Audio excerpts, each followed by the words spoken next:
पंतप्रधान नरेंद्र मोदी यांनी संगमाच्या ठिकाणी आणि आता काही वेळातच ते काही साधू संतांसोबत सुद्धा भेट घेऊन संवाद साधणार आहेत। आणखी माहिती घेऊया, आपले प्रतिनिधी चंदन पुजाधिकारी आपल्या सोबत आहेत। चंदन, खरं तर प्रयागराजमध्ये आज पंतप्रधान नरेंद्र मोदी यांनी शाही स्नान जे आहे ते या ठिकाणी केलेलं आहे। तीर्थस्नान जे आहे ते त्यांनी काही वेळापूर्वी या ठिकाणी केलेलं आहे। गंगा, जमुना आणि सरस्वती या तीनही पवित्र नद्यांचं संगम असलेलं हे अत्यंत हिंदू धर्मशास्त्रानुसार पवित्र असं स्थान मानलं जातं। ज्या प्रयागराज तीर्थावर देशभरातून आलेले लाखो साधू संत महंत आणि त्यासोबतच भाविक हे या कुंभपर्वाच्या निमित्तानं स्नान करत आहेत, तीर्थस्नान करत आहेत। त्याच पवित्र प्रयागराजच्या कुंभामध्ये, त्याच पवित्र प्रयागराजच्या या त्रिवेणी संगमावर पंतप्रधान नरेंद्र मोदी यांनी देखील काही वेळापूर्वी हे स्नान जे आहे ते या ठिकाणी केलेलं आहे। ज्या ज्या ठिकाणी म्हणून अशा पद्धतीनं त्रिवेणी संगम असतात त्या ठिकाणी आज अशा पद्धतीच्या स्नानाला अनन्यसाधारण महत्त्व असतं। सर्व पातकांचा नाश होतो आणि पुण्याचा संचय होतो, अशा पद्धतीची एक हिंदू धर्मशास्त्रामध्ये मान्यता आहे।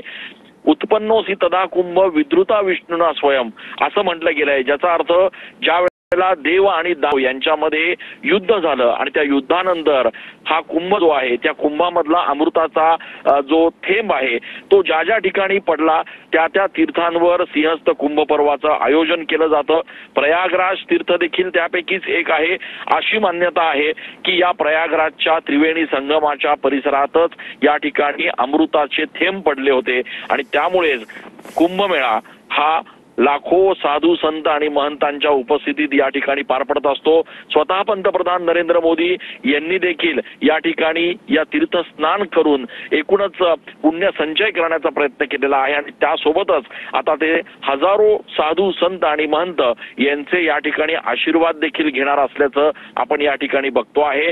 अनन्यसाधारण असं महत्त्व जे आहे ते हिंदू धर्मशास्त्रामध्ये या संपूर्ण शाही स्नानाला आणि त्यासोबतच या तीर्थस्नानाला असल्याचं म्हटलं जातं। सुरुवातीला जरी साधू संत आणि महंत आणि आखाड्याचे सगळे महंत जे आहेत ते या ठिकाणी स्नान करत असले, कारण त्यांचा मान त्या ठिकाणी सर्वप्रथम स्नानाचा असला, तरी देखील त्यानंतर सर्वसामान्य भाविक देखील मोठ्या प्रमाणात या ठिकाणी हे स्नान करत असतात आणि एकूणच संपूर्ण आयुष्यामध्ये हा एक अलौकिक असा सोहळा जो आहे त्याची अनुभूती घेण्यासाठी हे सगळे भाविक भक्त जे आहेत ते या ठिकाणी या तीर्थस्थळांवर आज स्नान करत असल्याचं बघायला मिळतंय।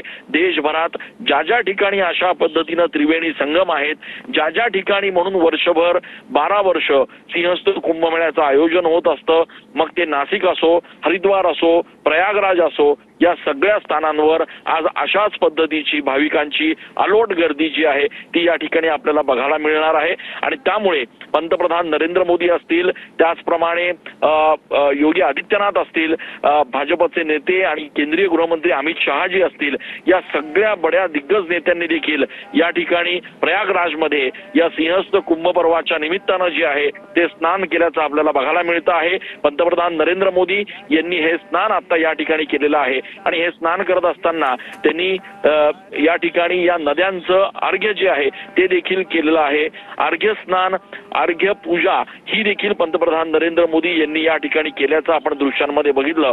त्यामुळे या संपूर्ण अलौकिक ऐतिहासिक अशा क्षणाचे साक्षीदार स्वतः पंतप्रधान नरेंद्र मोदी झालेले आहेत आणि या संपूर्ण अलौकिक अशा सोहळ्यामध्ये ते स्वतः सहभागी होऊन त्यांनी या पवित्र अशा त्रिवेणी संगमावर तीर्थस्नान घेतल्याचं बघायला मिळतंय।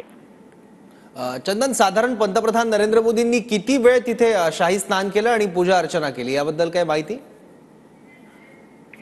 खरं तर एक 20 मिनिटांपर्यंतचा अवधी जो आहे तो या ठिकाणी पंतप्रधान नरेंद्र मोदी यांनी या ठिकाणी तीर्थस्नान केल्याचं आपल्याला बघायला मिळतं आहे।